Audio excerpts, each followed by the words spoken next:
Kalau ada satu isu yang sering kali kita bicarakan dan diulang bicara adalah berkait tentang perpaduan, kerana hakikatnya dalam konteks kompleksiti Malaysia, negara yang berbilang kaum, perpaduan adalah merupakan sesuatu yang dianggap sebagai work in progress. Namun begitu kita melihat beberapa tanda dan petunjuk semasa yang memberangsangkan, sekurang-kurangnya kita tidak berdepan dengan realiti ancaman dalam konteks perpaduan. Namun begitu tidak kurang juga ada pakar menganggap bahawa fabrik sosial kita yang pelbagai ini adalah merupakan sesuatu yang dianggap sebagai time bomb. Namun itulah kekuatan yang harus kita miliki dengan tujuan untuk kita memastikan tidak berlaku perbalahan dan juga perpecahan yang besar. Seperti mana yang disebutkan oleh Yang Amat Berhormat Perdana Menteri, hakikatnya bahawa perbezaan dalam konteks fabrik sosial negara kita adalah merupakan satu kekuatan dan kita harus memanfaatkan kepelbagaian itu sebagai sumbu kepada perpaduan.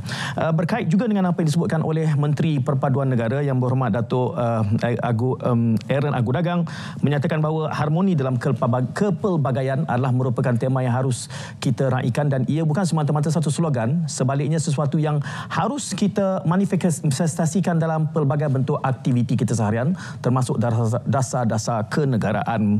Ada beberapa petunjuk tentang program yang direncanakan kepada bertujuan untuk memperkukuh perpaduan dalam negara kita.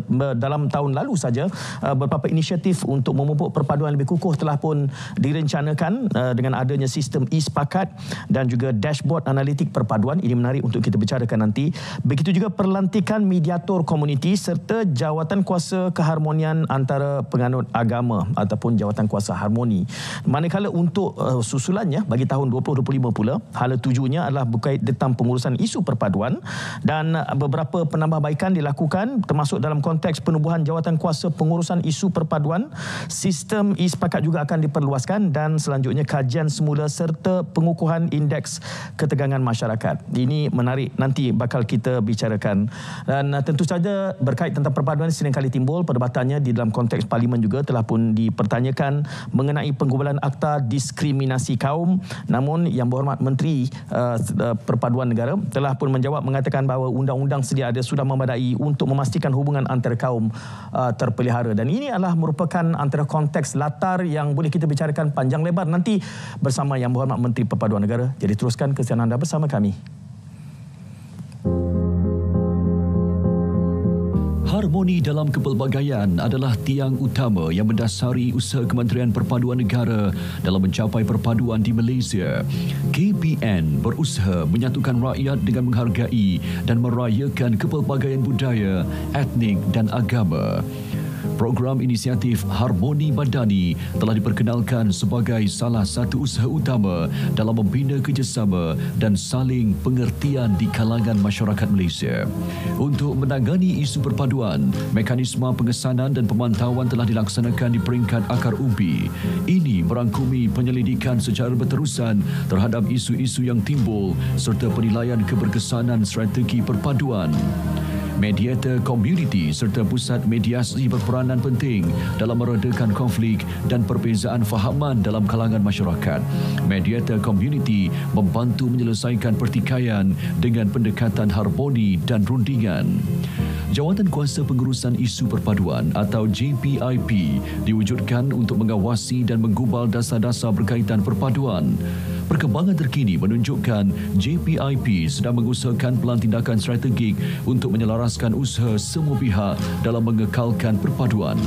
Kelab Rukun Tetangga KRT dan skuad rondaan sukarelawan SRS bertanggungjawab memastikan kesejahteraan komuniti dan mencegah isu-isu perpaduan daripada berlarutan. KRT dan SRS aktif dalam menggalakkan dialog dan kerjasama di peringkat komuniti untuk menanam semangat saling menghormati.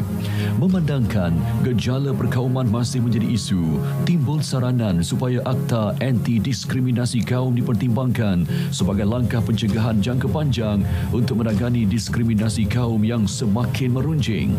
Antara kempen dan program yang dirancang bagi meningkatkan kesedaran dan pelibatan masyarakat dalam memelihara keharmonian negara termasuklah sambutan Minggu Perpaduan, Liga Sukan Unity, Karnival Baca Perdana dan kempen Cakap Baik-Baik.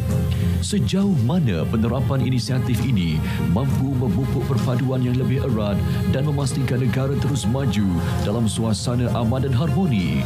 Ikuti perbincangan lanjut dalam Bicara Naratif malam ini.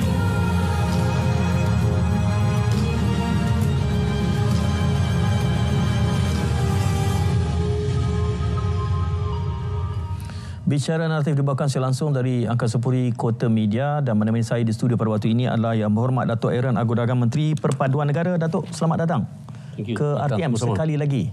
Terima kasih RTM. Saya sebutkan tadi bahawa isu perpaduan ni Datuk kena datang selalu sebab dia seringkali perlu, pertamanya sentiasa saja timbul, yang keduanya kerana ia harus terus kekal diperingatkan. Jadi kesabaran Datuk hadir kali ini saya ucapkan terima kasih Datuk. Datuk, saya mulakan tadi beberapa perkongsian grafik, dan di hujung itu Datuk, saya petik tadi apa yang Datuk pernah sebutkan bahawa harmoni dalam kepelbagaian ini bukan satu sekadar slogan, tapi ianya ingin dizahirkan, ingin dimanifestasikan. Di bawah kepimpinan Datuk, bagaimana itu ingin dilakukan? Terima kasih Encik Said.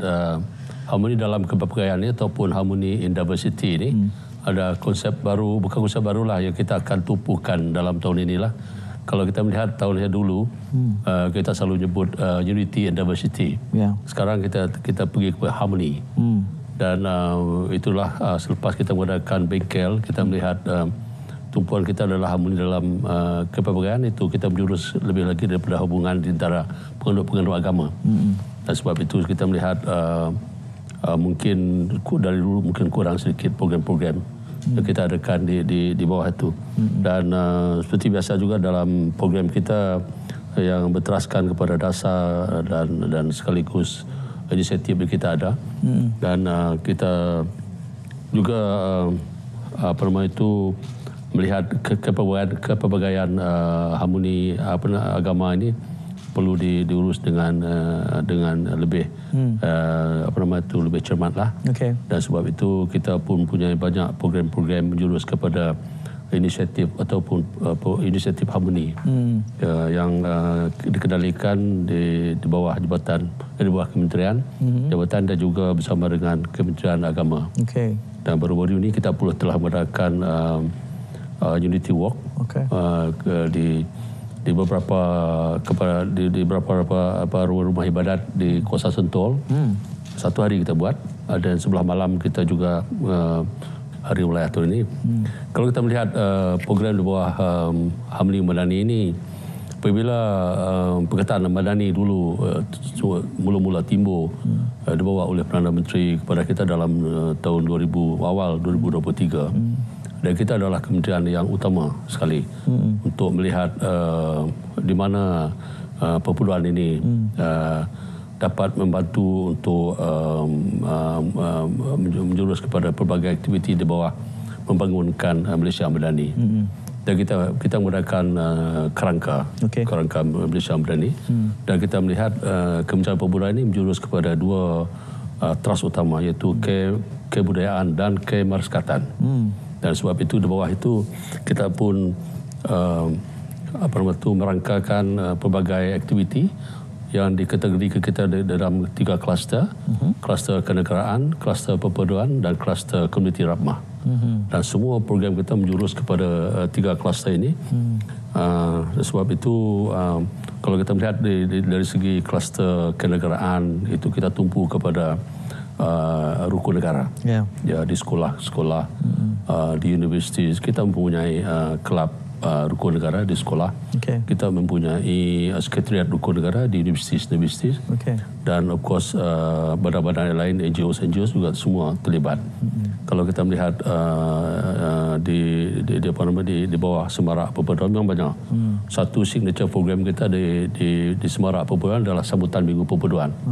Yang kita adakan mulai tahun 2023 kita adakan di Kuching.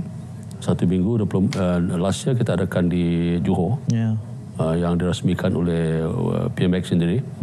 Di Sarawak, Tunku Agong, first time kita ada. Dan tahun ini kita akan adakan di Pulau Pinang. Sekarang kita telah sedang mengadakan perancangan ataupun mesyuarat untuk kita dapat mengadakan peringkat kebangsaan. Peringkat negeri kita memang ada. Every state kita ada Semarak Perpaduan. Dalam 1 hari 2 hari adakan peringkat state. Peringkat kebangsaan kita akan ada 1 minggu di Pulau Pinang. It's a very big event. Kita melihat di Johor tadi penerimaan amat menggalakkan. Sebab itu tahun ini kita akan perbanyakkan lagi aktiviti-aktiviti menjurus kepada perpaduan. Kita mengadakan, kita provide ekosistem untuk orang-orang yang datang, dan kita mengadakan platform untuk berinteraksi. Banyak program macam-macam, food online, community run, kebudayaan, rumah-rumah, ethnic group, semua dah. So those our signature program. Of course di bawah agensi kita sekarang mempunyai agensi museum, archive, perpustakaan. Mereka juga mempunyai banyak program. Dia ada signature program sendiri. Kalau di museum, the very popular one is bermalam di museum. Night at the museum. Night at the museum. Ini budak-budak sekolah ni minat dengan bapa mak mereka lah sekali datang untuk bermalam di museum. Jadi itu antara bentuk programnya. Saya ada pemerhatian saya apabila mendengar peranan yang dimainkan. Saya meyakini pentingnya kementerian ini. Namun dalam penjelasan Datuk tadi juga, kedengarannya ia harus juga disambut oleh banyak kementerian lain. Tadi ada sebut KPM, ada sebut KPT. Kerana kelihatannya perpaduan ini mungkin sekretariatnya kementerian ini, tetapi kementerian lain juga ada peranan tersendiri untuk mendukung perpaduan di peringkat nasional. Kalau kita melihat dari segi pengurusan perpaduan sendiri, dari atas kali kita ada majlis penasihat yang anggotanya adalah terdiri daripada tokoh-tokoh sejarawan, tokoh-tokoh yang very seniors lah, dan itu dipengurusikan oleh Timbalan Perdana Menteri. Saya tak boleh duduk jadi pengurusi paling tinggi. Mereka menasihatkan. Kita ada lebih kurang 20 lebih tokoh-tokoh lah kenegarawan bersama kita, seperti di Lamtai. Di Lamtai sekarang pun kita sudah setuju untuk menubuhkan jawatan kuasa kerja pengurusan isu perpaduan di bawah majlis itu. Dan ke bawah lagi kita ada Max Unity. Max Unity adalah setiap exco state itu datang untuk bersuara dengan kita dalam isu-isu berkaitan dengan perpaduan dan sebagainya. Dan kita akan adakan mesyuarat pertama tahun ini dalam next month, saya ingat 14 bulan saya ingat. And then selepas itu kita juga di bawah Jawatan Kuasa Harmoni. Jawatan Kuasa Harmoni ini adalah jawatan kuasa yang ditubuhkan Kementerian Perpaduan dengan Kementerian Agama. Dan dua orang menteri ini duduk untuk bersuarat untuk memfungsikan. Kita baru telah mengadakan mesyuarat Jawatan Kuasa Harmoni baru-baru ini, last week. Dan banyaklah isu di sini, semua persatuan-persatuan penganut agama datang menjadi ahli kita. Kristian, Taoism, Buddhism, semualah. Kita mempunyai ahli dalam lingkungan 25 atau 27 ramai. Dan di situ banyaklah isu-isu yang selalu timbul selama ini. Isu garis panduan itu pun masuk di sana. Macam-macam lah. Banyak. Saya ingat almost the whole day kita bermesyuarat. Banyak isu. Dan di peringkat kementerian sendiri, di kementerian kita ada Jabatan Perpaduan. Dulu Jabatan Perpaduan dan Integrasi, sekarang kita namakan Jabatan Perpaduan sajalah. Di sana memang asas ataupun tugas mereka adalah pengurusan permatu isu perpaduan. Dari sana kita ada rukun tetangga. Di bawah rukun tetangga itu pelbagai kumpulan lah. Kumpulan pemuda, wanita, wagamah dan sebagainya. Dan di bawah mereka juga kita mempunyai sistem yang diuruskan oleh Jabatan Perpaduan sendiri, sistem e-sepakat. Yang akan melihat isu-isu, memantau isu-isu perpaduan. Dan lepas itu kita ada dashboard seperti yang Cik Said katakan tadi dari awal tadi. Dan lepas itu isu-isu itu terus kepada kalau memerlukan mediators. Kita ada mediators. Sekarang kita sudah mempunyai 571 mediators di seluruh negara. Tidak cukup, kita akan berusaha untuk perbanyakkan lagi. Tapi tugas mereka ini adalah untuk menjadi perantara ataupun untuk menyelesaikan isu-isu yang perselisihan fahaman dan sebagainya di peringkat akaumbi, supaya ianya tidak sampai kepada polis dan court case lah. Seperti baru-baru ini kita pun telah menyelesaikan isu jagung Sepang itu. Actually kita dengan pantas rukun tetangga kita pengurusi dengan pegawai-pegawai di bawah terus mencari orang itu, jumpa dan bawa untuk berbincang lah. Lepas itu diminta untuk mohon maaf, dia mohon maaf. Dan kumpulan India pun semua ada, semua setuju. Tapi lepas itu KDN ambil tindakan juga. So dah buat jeopardy untuk dia. Tapi what I want to say is kita memang secara pantas. Dan baru-baru ini kita pun telah tubuhkan Jawatan Kuasa Pengurusan Isu Perpaduan, JPIC, yang dipengurusikan oleh KSU sendiri. Sebab kita melihat daripada semua aktiviti di bawah Jawatan Perpaduan itu sampai ke ujung itu, dan kita tergedala. The solving problem itu sebab kita tak ada akta di bawah kita. Yang ada penguatkuasa itu akta adalah daripada KDN semua. Kita tak ada. Jadi sebab itu kita tubuhkan JPIC ini. JPIC ini kita bawa ke semua kementerian. Ada 12 kementerian agensi, KDN, polis, Suruhanjaya dan sebagainya. Dan kita melihat kalau isu itu lepas dibincang dan perlu diambil tindakan mengikut lunas-lunas undang-undang yang ada, so mereka akan ambil tindakan. Kita menjadi initiators lah. So apabila kita sudah ada JPIC ini, kita merasa selesailah. We can see the end of the road, how the thing is managed. So mereka pun sudah mengadakan first mesyuarat, dan saya melihat 12 kes telah diselesaikan dan mereka ada tindakan immediate, sederhana dan secara panjang. Baik. Datuk, sekembali kita daripada berjeda seketika, nanti saya ingin tanyakan lebih lanjut tentang pusat dan juga mediasi yang berlangsung dan juga sepakat ini. Jadi teruskan kesihatan anda bersama Menteri Perpaduan Negara. Kita berehat dahulu.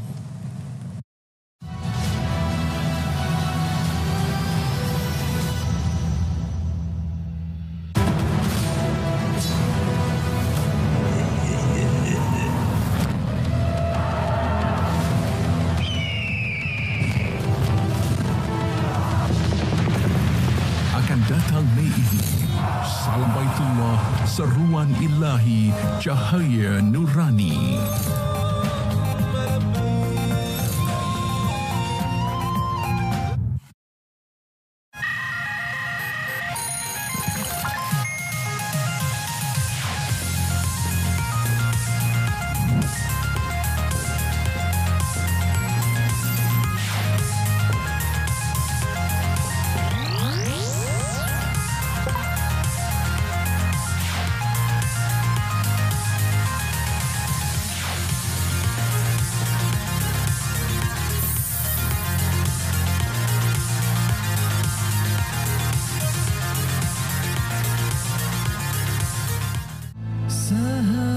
Layar okey, Fitrah Bayangan.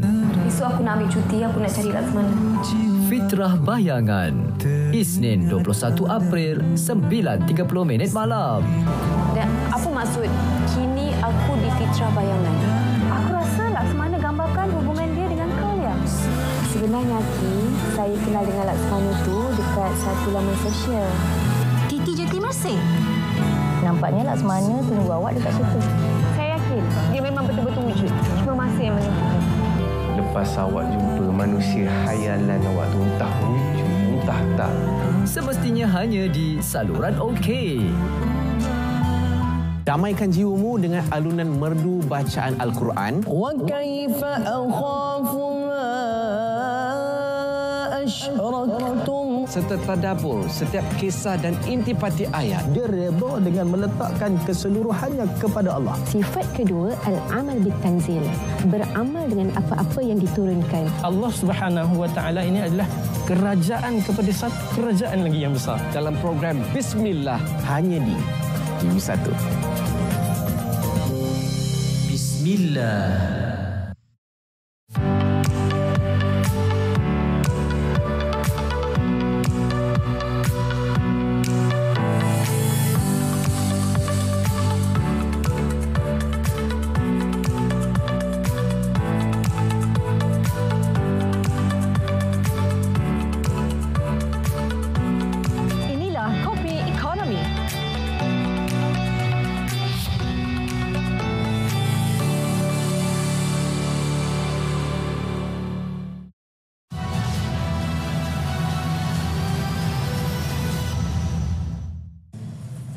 selalu saja saya sebutkan kepada penonton, kadang-kadang perbincangan saya di belakang tabir bersama tetamu ini sama hangatnya, kalau tidak lebih hangat barangkali dengan apa yang dapat ditonton oleh khalayak. Anda sedang menyaksikan Bicara Arif ini secara langsung, dan bersama saya adalah Datuk Aaron Agu Dagang, Menteri Perpaduan Negara. Pada minit-minit awal sebelum ini kita bicarakan tentang beberapa fungsi seperti Jawatankuasa Keharmonian dan juga pusat mediasi serta mediatornya. Saya ingin, satu perkara yang saya harus hayati dan ingin memahamkan kepada audiens kita adalah tentang kementerian ini. Seperti cerita jagung tadilah, Datuk cerita, ujungnya ada KDN kerana akta-akta yang berkait tentang perpaduan ini digubal, ditadbir di bawah kementerian lain. Sebelum ini pun kerana saya tengok misalnya isu garis panduan itu, garis panduan itu juga Datuk yang kena ulas, sedangkan ia mungkin dari kementerian yang berbeza. Dan kerana itu diperlukan jawatankuasa dipengurusikan oleh KSU ini supaya penyelarasannya, saya kira itu tujuan diadakan jawatankuasa itu. Jawatankuasa pengurusan isu-isu perpaduan. Sebab itu kita tubuhkan JPIP, iaitu Jawatankuasa Pengurusan Isu Perpaduan di bawah kementerian kita. Dan di situ kita melibatkan ke semua agensi yang ada kaitan seperti polis, KDN. Apa lagi? Polis, KDN, lagi apa? Ada 12. Ada 12. Ada 12. Ada 12. Merentas kementerian semua. Polis, Majlis Keselamatan Negara, KDN, PDRM, Kementerian Komunikasi, Multimedia, KPKT, Kerajaan Tempatan, Education, and then Asia Center to Counter Terrorism pada. Bila ada sukan, JAKIM, IKIM dan sebagainya. So kalau ada isu-isu ini berkaitan dengan kementerian mereka, sebab mereka ada akta, kita tak ada akta. We are toothless. Ini kadang-kadang orang tak tahu. Ni apa, ni perpaduan ini tidak ada tindakan. Kita tak boleh. As I always say all the time, perpaduan is just like a religion. You cannot force people, you cannot penalize people. That's why I'm happy kita tak ada akta. But our approach is reformative. Reformative, we reform. Bukan punitive. That is perpaduan. Sebab itu di bawah kita pun pernah dulu akta-akta keharmonian dia cuba digubalkan, akta anti diskriminasi kerjaannya dulu. Suruhanjaya pun menjurus kepada itu, telah pun dicuba digubal masa itu. At the end of the day diketahui bahawa kesemua isu-isu itu sudah ada di dalam akta-akta penal court, atau hasutan, atau cetak mesin dan sebagainya, atau komunikasi, semua sudah ada dalam perlembagaan persekutuan pun sudah ada. Jadi Suruhanjaya, semua aktiviti yang ditubuhkan di bawah Suruhanjaya adalah sudah dalam Jabatan Perpaduan dan Kementerian.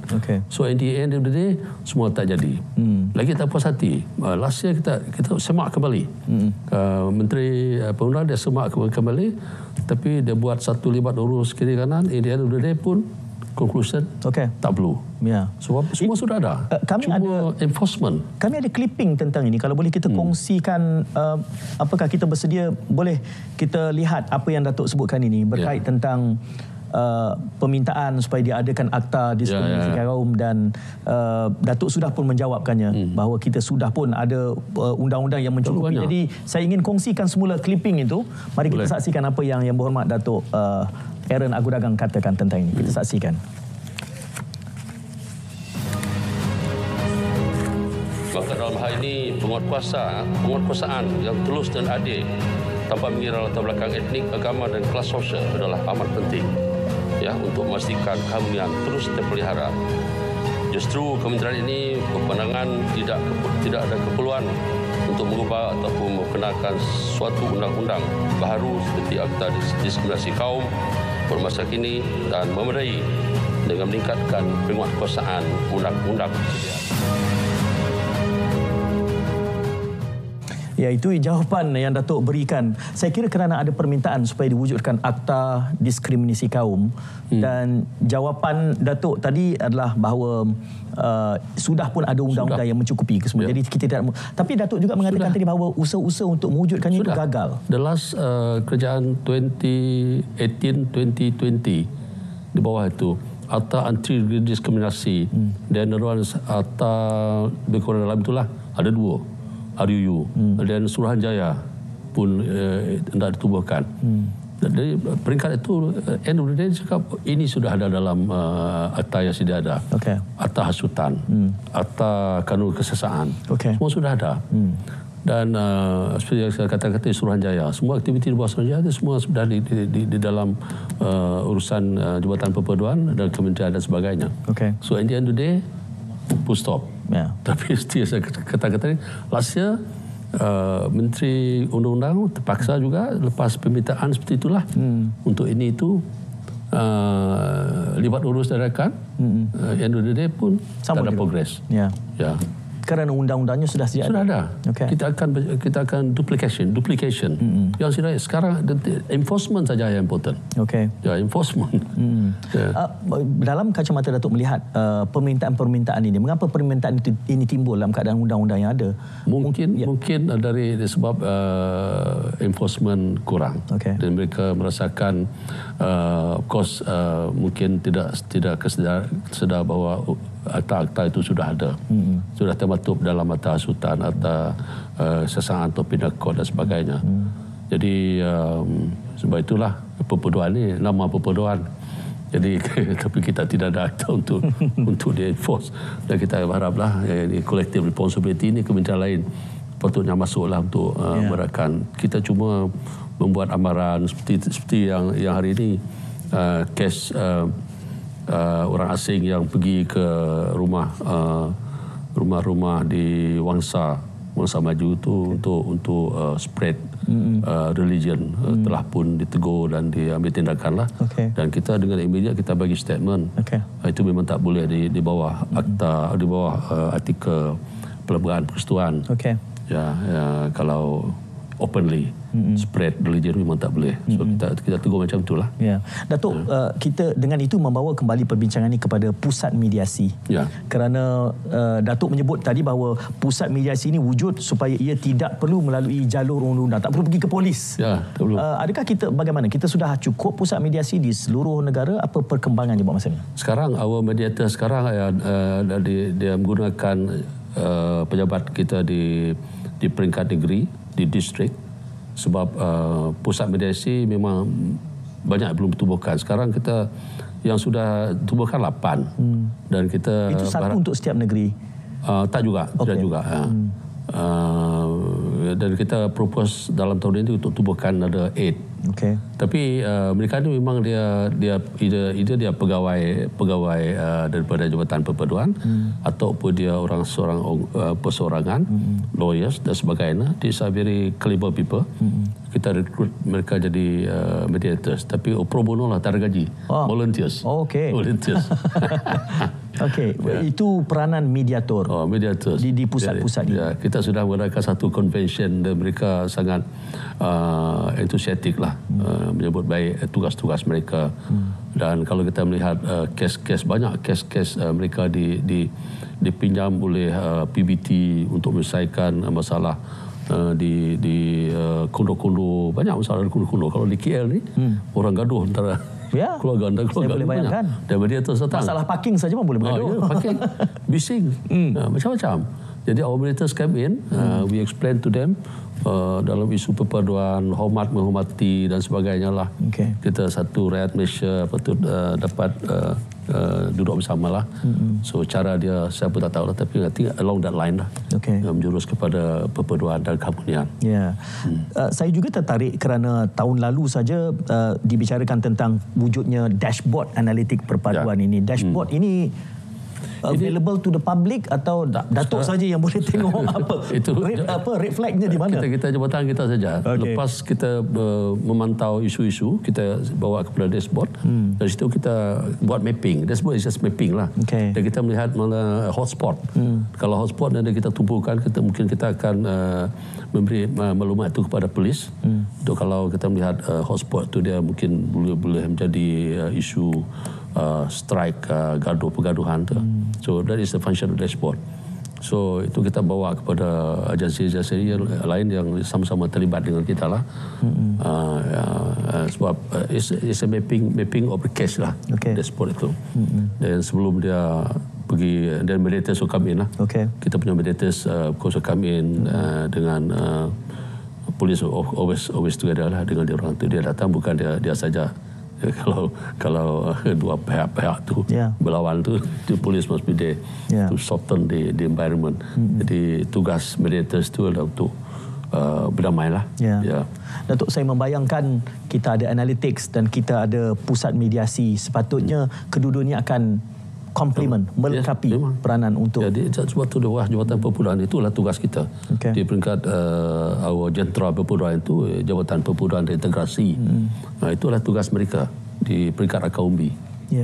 Tapi seperti yang saya katakan tadi penghujung itu tadi sebab ada yang kes-kes mungkin tidak dapat diselesai sebab itu, tapi sebelum dia polis ambil tindakan menggunakan akta, kita ada jabatan kuasa pengurusan di bawah kementerian yang chair by KSU sendiri, di mana ke semua agensi-agensi terlibat. Di sinilah mereka akan berkata, this is my case. So dia ambil lah, dia take action lah. So that is next step, the final step lah. Itu kita berharap di kementerian ini, dari jabatan kita fikirkan isu-isu menjurus kepada isu perpaduan dan keamunan ini. Di peringkat itu sudah tamatlah, dan agensi lain dengan akta-akta yang ada pada mereka akan ambil tindakan. Dapat mengambil tindakan. Itu saya sebut tadi, aktanya di dalam kementerian lain. Jadi mungkin Kementerian Perpaduan ini adalah merupakan sekretariatnya. Datuk, untuk tahun 2025 ini juga dinyatakan tentang adanya kajian semula dan pengukuhan indeks ketegangan masyarakat. Ini saya akan tanya lebih lanjut, tapi ini masanya untuk kita berehat seketika. Kembali jurus selepas ini.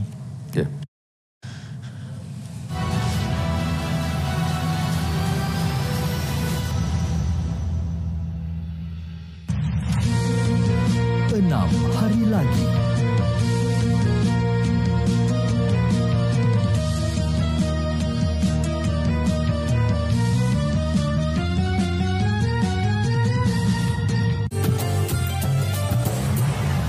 Bersama saya Alia Maisarah dalam rancangan Kalam Wahyu #Al-Quran Menawar Jiwa, sebuah kompilasi bacaan tilawah dan hafazan Al-Quran di dalam Majlis Tilawah dan Hafazan Al-Quran Peringkat Kebangsaan tahun 2024.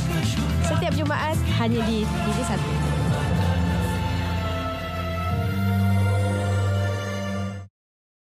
Susunan program-program menarik menanti anda di TV1.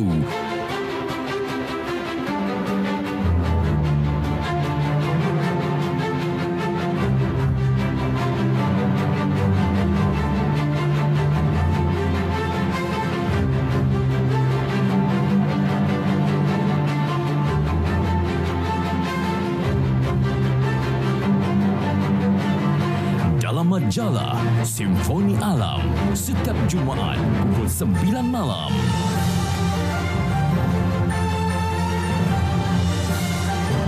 Mewarnaimu hanya di TV1. Bismillahirrahmanirrahim. Jangan lupa janji temu kita bersama saya Ustaz Muhammad Aradi untuk kita sama-sama membicarakan hal ehwal Islam khususnya di negara kita ini di Pentas Fikrah setiap hari Rabu jam 6 petang hanya di TV1.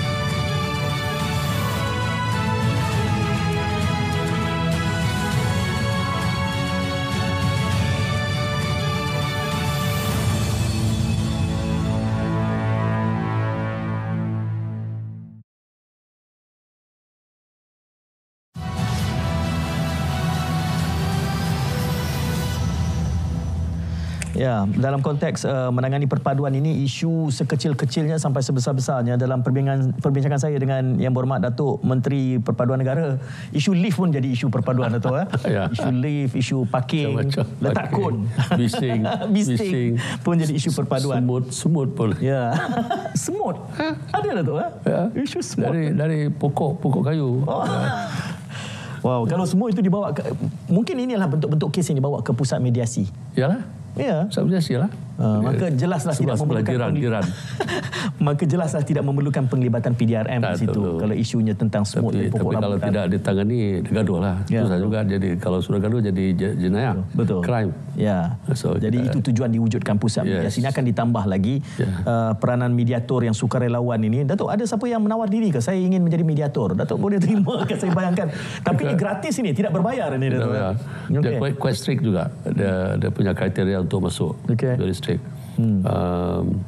I don't know the real kriteria, tapi memang dia katakan betauliah. Saya bayangkan tugas tak mudah kalau menangani isu smooth.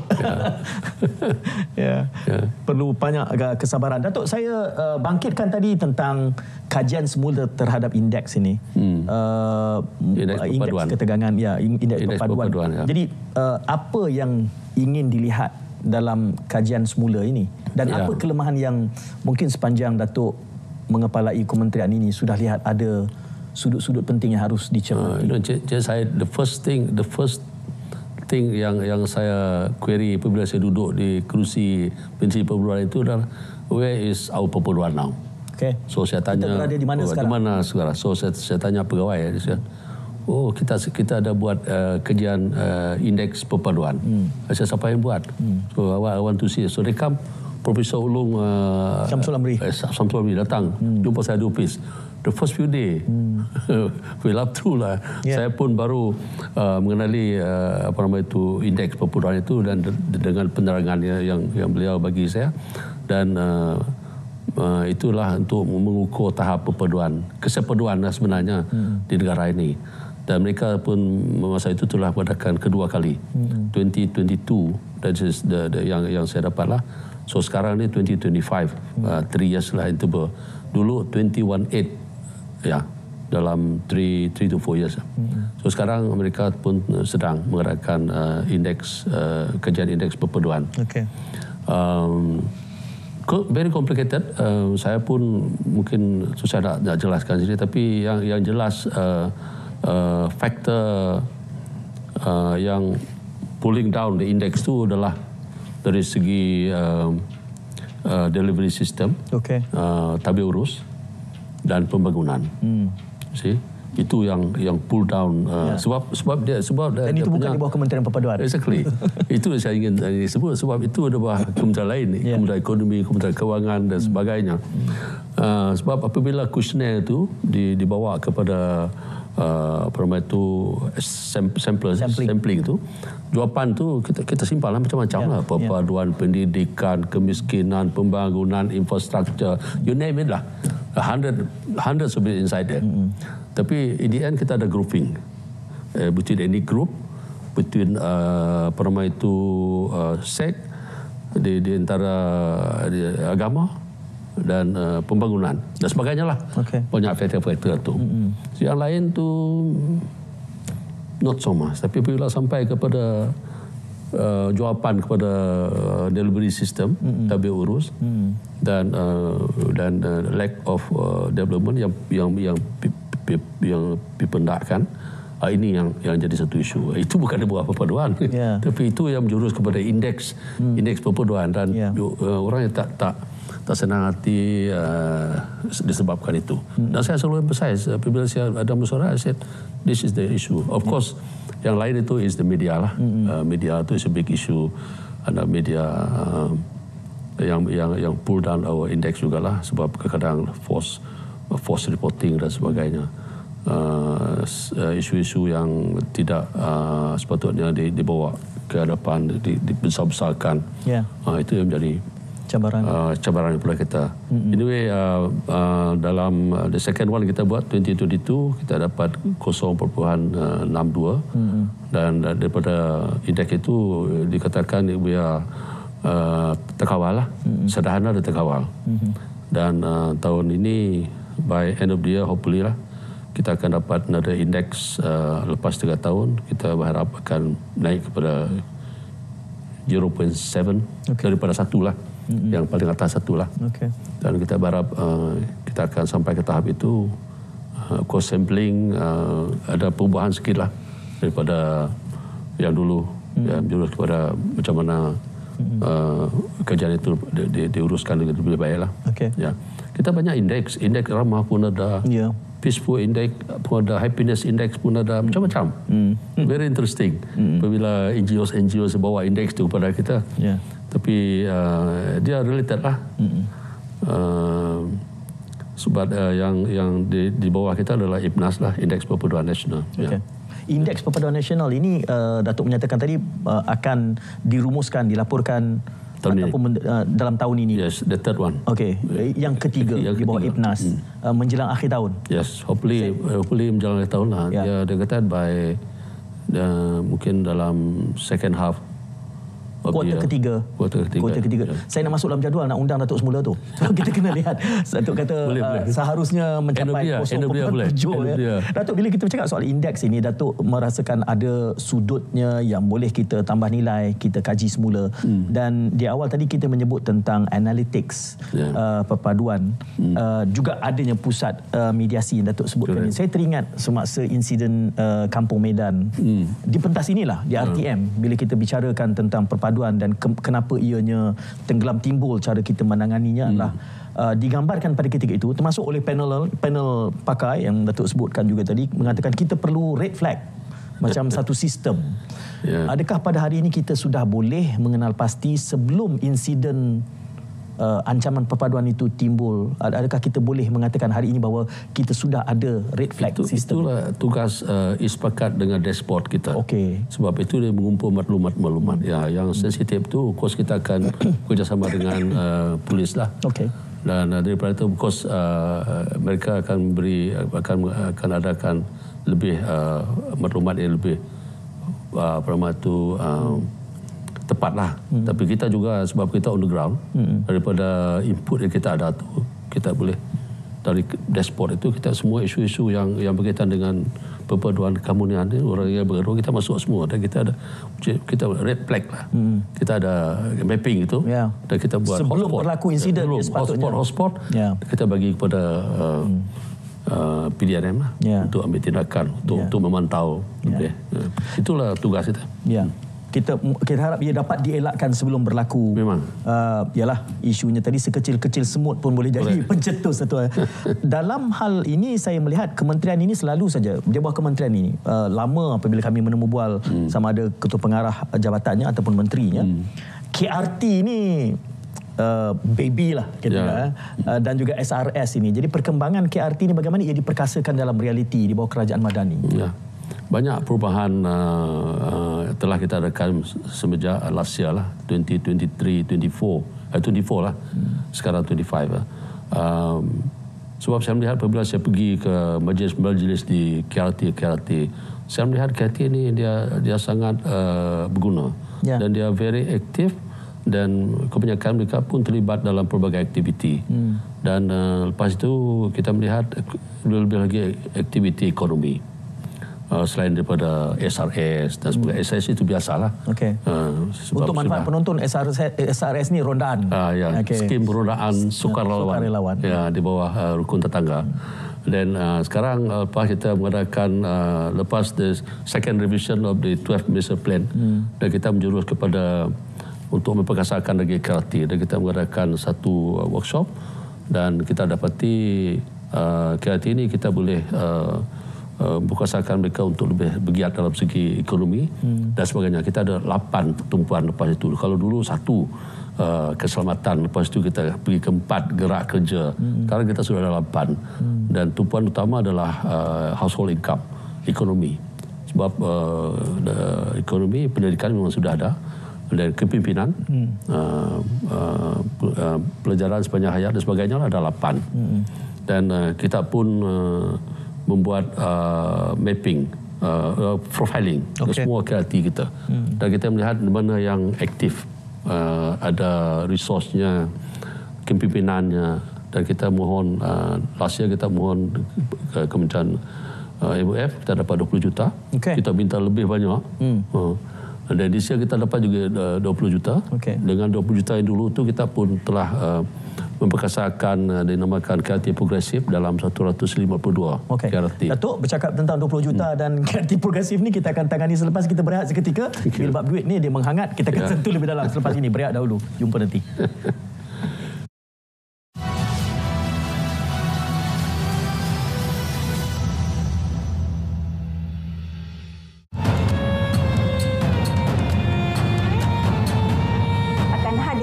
Peserta dari 14 buah negeri bersedia berkampung Nun di utara tanah air. Dalam surah Al-A'raf ayat 204, Allah Subhanahu Wa Taala telah berfirman, dan apabila Al-Quran itu dibacakan, maka dengarlah akan dia dan diamlah.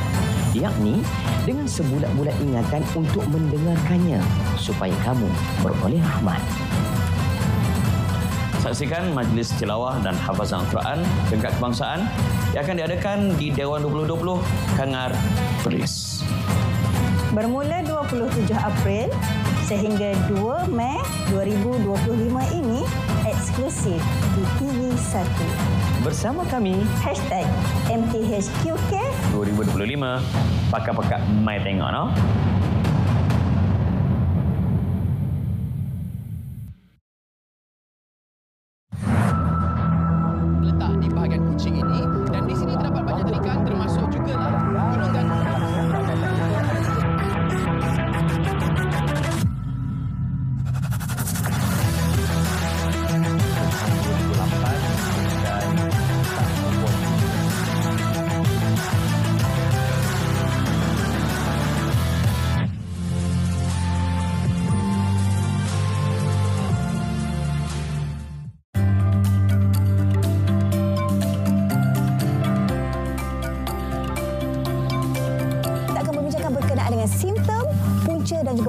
untuk kita mengawal jangkitan kulat industri nenas perlu diperkembangkan lagi demi menambah ataupun menjana pendapatan ekonomi negara.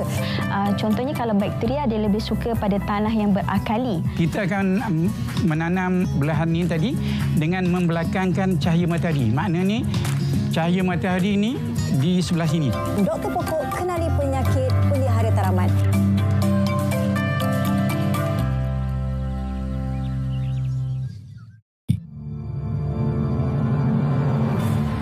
Semasa zaman kegemilangan Islam pada kurun ke-8 hingga kurun ke-13, sains alam telah menyaksikan pelbagai perkembangan dan inovasi. Ini membawa kepada peningkatan minat terhadap bidang fizik dalam dunia Islam yang dikatakan bermula di Iraq dan Mesir. Dalam majalah Ilmuwan Islamiyah, setiap Jumaat pukul 10.05 pagi. Mewarnaimu hanya di TV1.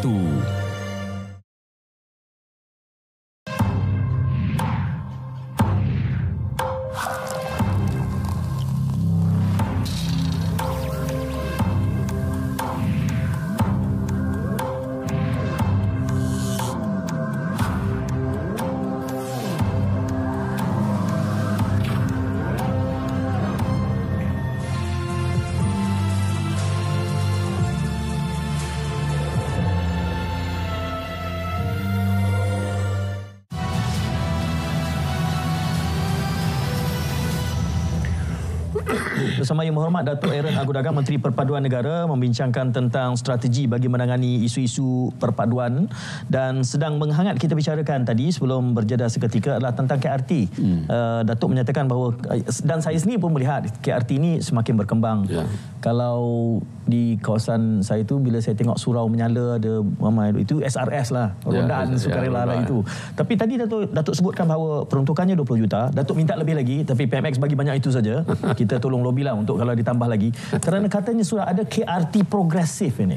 Jadi KRT progresif mana rupanya pula? Mana KRT progresif ini adalah KRT yang kita pilih untuk terlibat dalam kegiatan dalam 8 bidang yang kita telah kenali. Bidang ekonomi, bidang keselamatan, kepimpinan, kesejahteraan, pembelajaran dan sebagainya lah. Dan kita sudah membuat profiling. So every KRT kita profile population, household income, pekerjaan di sana. Lepas tu kita akan buat sama ada mereka perlu mengadakan ekonomi aktiviti. Kalau kita melihat ekonomi aktiviti dia banyak. Tanaman pertanian, peternak ikan dan sebagainya lah, kerap tangan, dan of course produk-produk makanan. Yang paling banyak adalah untuk menghasilkan produk-produk makanan seperti sos cili, macam-macam lah, keropok. Ini nak dekat raya ni, kuih raya ni. Memang. Sebab itu kita jauh cepat membuat KRT Mart. Kita boleh beli online sekarang ni. Semua produk-produk. Jadi maksudnya KRT Mart itu dikendalikan oleh KRT? Ya, KRT. Tapi sebab itu online. Dari kita, I think the process is I'm not really sure how the process, tapi sudah tadi kita ada mesyuarat, sudah online, sudah berjalan sekarang. Kita boleh pergi online, kita melihat, kita boleh order sudah barang-barang itu. Course dia akan pergi kepada transporter dan sebagainya lah. So proses itu dia orang tahulah. Jadi cuma dia organik. Ini keperluan masyarakat setempat memang. Dan digerakkan di dalam kerangka KRT. Correct. Sebab kita takut apabila mereka sudah terlibat dalam aktiviti ekonomi. Dia sudah mengeluarkan hasil. Tapi kalau tak ada market, macam mana? So the end product is there's no money. So kita nakkan mereka ni menaikkan household income. That is very important. Untuk membantulah, bukan semua. At least daripada peruntukan kita 10 juta ini dengan pelbagai aktiviti yang kita laksanakan, hopefully ianya akan memberi impact. Tahun ini kita cuba untuk melibatkan 300 lagi kreatif. Dan setiap tahun mungkin next year kita dapat lebih banyak lagi. Itu kan mungkin ada 500 atau 1,000 kita teruskan sekali. Itu kerja memang banyak. Itu jadi masalah kita. It's a good problem to have. Yes. Kita adalah kementerian yang amat kecil sekali. Pegawai-pegawai kita on the ground tu begitu sibuk dengan bukan saja menjurus kepada kreatif, program-program kita. Kalau kita melihat program kita setahun ini 700 lebih yang high impact di peringkat KRT, di peringkat jabatan sampai 60,000 program. Banyak sekali yang mereka laksanakan. Ini menjelang hari puasa ni, bubur lambuk left and right. Itu so, semua kita terlibat semua. So but at least lah kita sudah ada jentera yang dapat membantu kita untuk bersama dalam kegiatan-kegiatan untuk bersama berinteraksi sebenarnya. That's why kita selalu katakan kita mengadakan titik pertemuan, titik platform di mana rakyat kita dapat bersama-sama berinteract. Dan dengan itu kita justru itu kita mengadakan satu environment atau ekosistem di mana rakyat kita dapat bersama-sama memahami. Kita gunakan konsep faham, hormat dan terima. This is a very good concept saya melihat. Untuk kita kempen untuk rakyat kita ni faham, hormat dan terima. Kepelbagaian kita ada dari segi agama, etnisiti, adat resam, budaya, culture dan semuanya. Dan itu yang kita memang promote untuk perpaduan dan kemuliaan. Datuk sebutkan tadi 60,000 program setahun. Bila saya buat congak 164 program sehari. Dan saya yakin tak cukup. Kita ada 8,000 lebih KRT. Macam SRS. Mungkin every night kalau meronda. Kalau kuasa itu banyak problem social problem, dadah ke apa ke gangster ke apa. So mereka ni akan berjalan lah. So every district itu KRT dia buat laporan. 8,000 jumlah KRT ini, adakah ia ideal ataupun ideal? Yang aktif sekarang 8,000 lebih. Yang tidak aktif dalam 500 lebih. Itu kita akan aktif kembali. Sebab kita bagi 6,000 setahun untuk mereka jalankan tugas mereka, dan dengan 20 juta lagi itu dalam aktiviti KRT progresif itu banyak lagi KRT ini akan terlibat langsung dengan kita. Saya membayangkan dengan jumlah program yang disebutkan, itu baru KRT, belum ambil kira kementeriannya, dan jumlah yang kita ada 700, ini macam kecil. 730 last year. 700 kita sudah ada buat laporan bagi kepada semua MP. Saya bagi ke PM melihat everything so this year of course mungkin banyak lagi. This is the high impact activity. Macam sambutan minggu perpaduan, kita mengadakan podcast, bicara wacana, simposium, conference yang besar-besaran ni yang melibatkan kementerian dan agensi-agensi lain. Kita mempunyai banyak friends community. There's so many NGOs yang ingin bekerjasama dengan kita.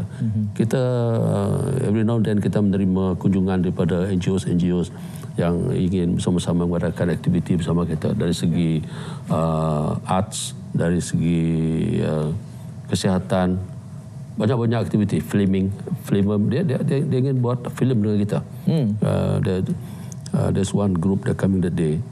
Banyak dari segi untuk kempen rukun tetangga. You'll be surprised. Banyak NGOs. Ya. Datuk, saya bayangkan kena buat satu filem tajuknya KRT.